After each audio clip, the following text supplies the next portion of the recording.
अभी अगला पॉइंट है कैसे कैसे भोग लगाएं भगवान को।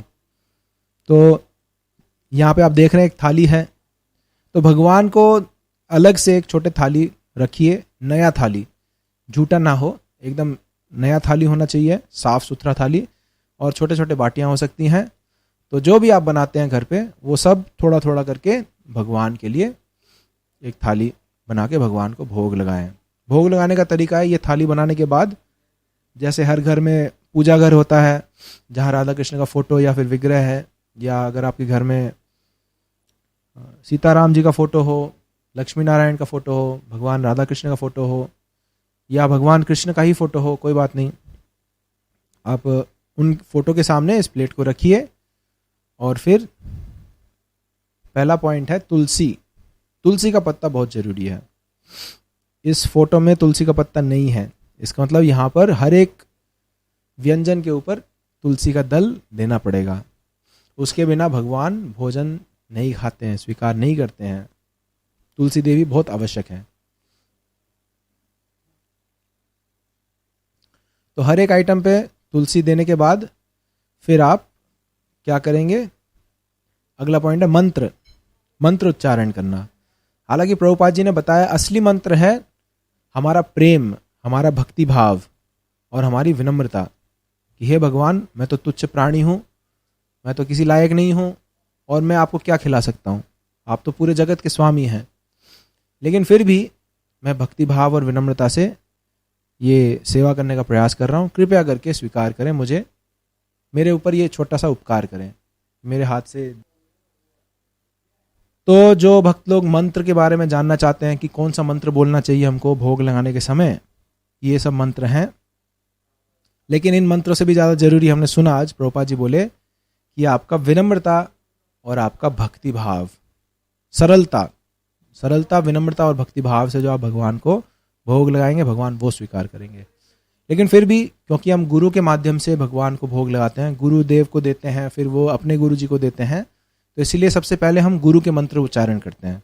यानी वो जो थाली है उसको बनाने के बाद, तुलसी पत्ता देने के बाद, और यदि आपको थोड़ा दूर लेके जाना है उस प्रसाद को यानी भोजन को, तो उसको एक कपड़े से, एक प्लेट से ढक देना चाहिए ताकि और कोई देख ना सके। यानी भगवान को भोग लगने से पहले किसी को दिखना नहीं चाहिए, किसी को लालच नहीं करना चाहिए कि वाह आज क्या बना है मैं खाऊंगा उसको, ये विचार भी नहीं करना चाहिए। तो इसलिए उसको ढक के भगवान के मंदिर में ले जाना, फिर आप ढक्कन खोलिए और पर्दा लगाइए। भगवान यानी जहाँ भोग लग रहा है उसके बाहर फिर पर्दा लगेगा, कोई देख ना सके उसको।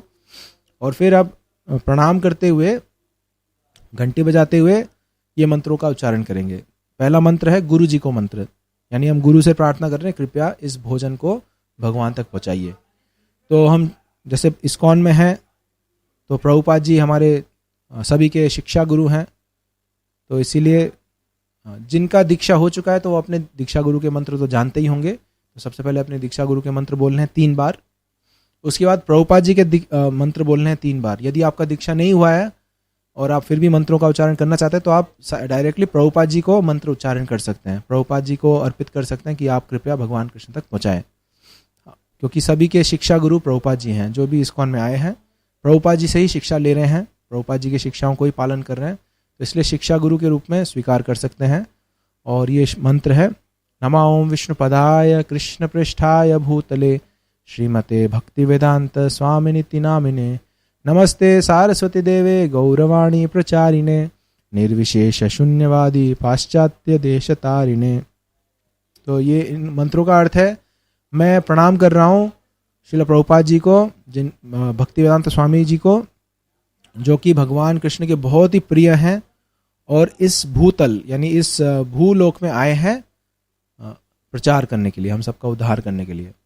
फिर अगला मंत्र का अर्थ है नमस्ते सरस्वती देवी का, कि जिनके गुरुजी श्री भक्ति सिद्धांत सरस्वती ठाकुर हैं और वे भक्ति सिद्धांत सरस्वती ठाकुर के शिष्य हैं, गौर चैतन्य महाप्रभु की वाणी प्रचार करने के लिए आए हैं, और खासकर पाश्चात्य देशों में जाके निर्विशेष, निर्विशेष का अर्थ है जो निर्विशेष ब्रह्म का उपासना करते हैं, यानी भगवान का कोई रूप नहीं है, भगवान का कोई धाम नहीं है, ऐसे लोगों का उद्धार करने आए हैं।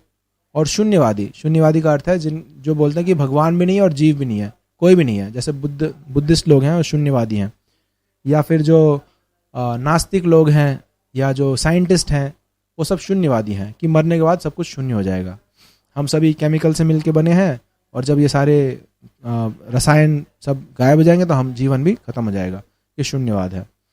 तो पाश्चात्य देशों को मायावाद और शून्यवाद, निर्विशेषवाद और शून्यवाद से उद्धार करने के लिए प्रभुपाद जी आए हैं।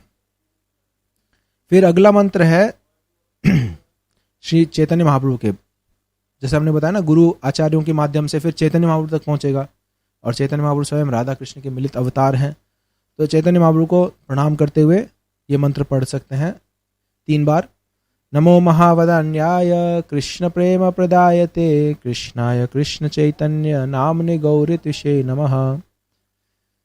इसके बाद भगवान कृष्ण का प्रणाम मंत्र है नमो ब्रह्मण्य देवाय गौ ब्राह्मण्य हिताय च जगद हिताय कृष्णाय गोविंदाय नमो नमः। इस मंत्र को भी 3 बार उच्चारण करना है, उच्चारण करते हैं। उसके बाद हरे कृष्ण महामंत्र को 3 बार उच्चारण करते हैं। तो इसको करने में लगभग 5-7 मिनट ही लगेंगे आपको, और घंटी बजाते हुए इन मंत्रों का प्रणाम करना है और घंटी बजाते हुए इन मंत्रों का उच्चारण करना है।